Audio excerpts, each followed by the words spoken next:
విషయానికి వస్తే మొన్న ఎలక్షన్లో కూడా అమెరికాలో ఏదో అన్యాయం జరిగిపోయింది అంటున్నారు.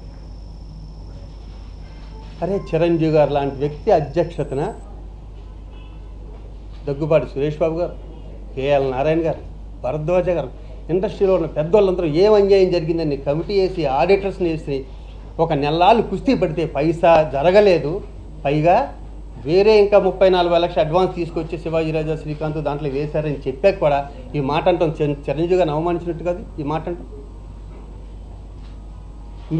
మీరు కూడా ఏమాత్రం వీలున్నా ఈ విషయం చిరంజీవి గారిని అడగండి. సార్ మీ అధ్యక్షతన శివాజీరాజా శ్రీకాంత్ అమెరికా వెళ్ళినప్పుడు ఏమన్నా జరిగిందా అని. ఇప్పుడు గర్వంగా చెప్పుకుంటా, చిరంజీవి గారి ఎల్ఏ నుంచి డాలస్ వరకు ఆయన సొంతంగా చార్టెడ్ ఫ్లైట్లో వచ్చాడు డబ్బు కట్టుకుని. ఆయన సొంతంగా వచ్చాడు చార్టెడ్ ఫ్లైట్ డబ్బు కట్టు. మేము చెప్పాము ఆ విషయం.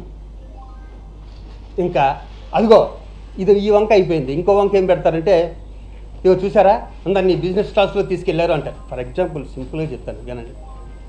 మమ్మల్ని నాజర్ గారు, విశాలు మలేషియా వాళ్ళ ప్రోగ్రామ్ తీసుకెళ్ళారు, తమిళ్ ప్రోగ్రామ్ తీసుకెళ్ళారు. నేను, నరేష్, పరుసూరు వెంకటేశ్వర గారు బిజినెస్ క్లాస్లోనే వెళ్ళాం. మరి నరేష్కి ఒక అసోసియేషన్ మీద అంత ప్రేమ డబ్బు ఖర్చు పెట్టకూడదంటే అది మామూలు క్లాస్లో రావచ్చు. ఇది కాకుండా మలేషియాలో పరుసూరు వెంకటేశ్వర గారు నేను ఒక మామూలు రూములో, ఒక మామూలు డబుల్ బెడ్రూమ్లో ఉన్నాం, డబుల్ కార్డ్ బెడ్రూమ్లో ఉన్నాం. ఇతను సూట్ రూమ్లో ఉన్నాడు. మరి ఇతనికి డబ్బు ఖర్చు పెట్టకూడదు అసోసియేషన్ ఉన్నప్పుడు నరేష్ మామూలులో ఉండొచ్చుగా. అది కాకుండా ఇతను తాగేసి ఫ్లైట్ మిస్ అయితే మళ్ళీ వాళ్ళు టికెట్ తీసి మళ్ళీ ఇంకో నెక్స్ట్ ఫ్లైట్కి పంపించారు మన్నాడు.